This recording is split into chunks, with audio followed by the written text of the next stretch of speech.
చూస్ country delight, live better. ఇప్పుడే country delight app ని download చేసుకోండి.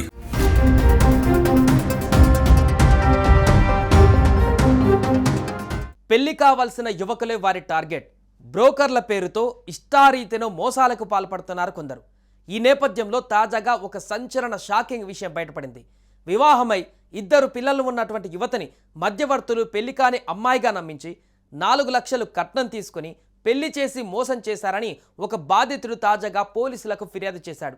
కొద్ది రోజుల క్రితం 4 దళారీల ద్వారా విజయవాడలో ఒక సంబంధం ఉందని తెలుసుకొని కర్ణాటకకు చెందిన యువకుడి కుటుంబం సభ్యులు స్థానిక పెద్దలతో కలిసి పల్లవి అనే యువతిని చూడ్డానికి వచ్చారు.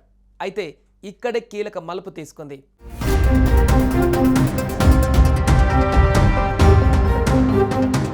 కర్ణాటకలోని గంగావతిలో స్థిరపడ్డ తెలుగు కుటుంబానికి చెందిన ఓ యువకుడికి 34 ఏళ్లు వచ్చినా కూడా వివాహం కాకపోవడంతో ఆంధ్రాలో మధ్యవర్తులను ఆశ్రయించారు.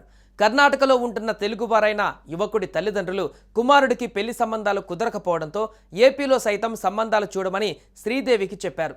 తనకు తెలిసిన విజయవాడకు చెందిన తాయారు అనే పెళ్లిళ్ల మధ్యవర్తిని శ్రీదేవి వారికి పరిచయం చేసింది. విజయవాడకు చెందిన తాయారు, పార్వతి, విమల, ఆటో డ్రైవర్ అప్పారావులు కృష్ణలంకకు చెందిన ఓ యువతిని అతడి కుటుంబ సభ్యులకు చూపించి గత నెల 13న విజయవాడలో పెళ్లి చూపుల తతంగం సైతం జరిపించారు.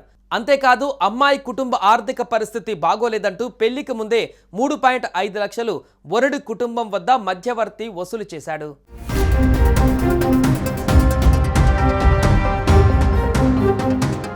యువతి నచ్చి వివాహం చేసుకునేందుకు అంగీకరించారు యువకుడి కుటుంబం.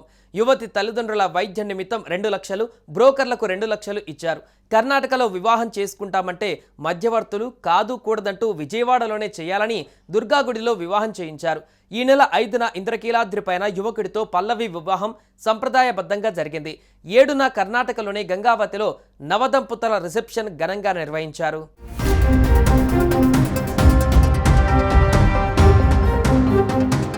అనంతరం కర్ణాటకకు వెళ్ళిపోయారు. వెళ్లిన దగ్గర నుంచి పెళ్లి కూతురు పల్లవి భర్తను దూరం పెడుతోంది. పల్లవి వెంట వచ్చిన ఆమె సోదరుడు హరీష్ రిసెప్షన్ అయ్యాక తన తల్లికి బాగోలేదంటూ వరుడి కుటుంబం వద్ద నుంచి 50,000 తీసుకుని అదృశ్యమయ్యాడు. భర్తతో కాపురం చేసేందుకు పల్లవి నిరాకరించడంతో కుటుంబ సభ్యులకు అనుమానం వచ్చింది. పల్లవిని నిలదీయగా తనకు గతంలోనే వివాహమైందని, భర్త 2 పిల్లలు ఉన్నారని చెప్పడంతో నవవరుడి కుటుంబ సభ్యులు అవాక్కయ్యారు. తనను భర్త వదిలేయడంతో పిల్లలతో కలిసి జీవిస్తున్నానని 5 రోజులు పెళ్లి కూతురుగా నటిస్తే 50,000 ఇస్తామని ఆశ చూపి తాయారు, పార్వతి, విమల, అప్పారావు అనే దళారీల మాటలు నమ్మి ఈ పెళ్లి చేసుకున్నట్లు పల్లవి తెలిపింది. తన పేరు పల్లవి కాదని అసలు పేరు ఆమని అని చెప్పడంతో మోసపోయామని బాధిత కుటుంబ సభ్యులు గ్రహించారు. అంతేకాదు తనను 5 రోజుల కాంట్రాక్టుకు మాట్లాడుకున్నారని 50,000 ఇస్తామని 35,000 మాత్రమే ఇచ్చారని, మిగిలిన డబ్బులు బ్రోకర్లు తీసుకున్నారని చెప్పింది. దీంతో మోసపోయినట్లుగా గ్రహించి బాధితుడు విజయవాడ కృష్ణలంక పోలీసులను ఆశ్రయించాడు.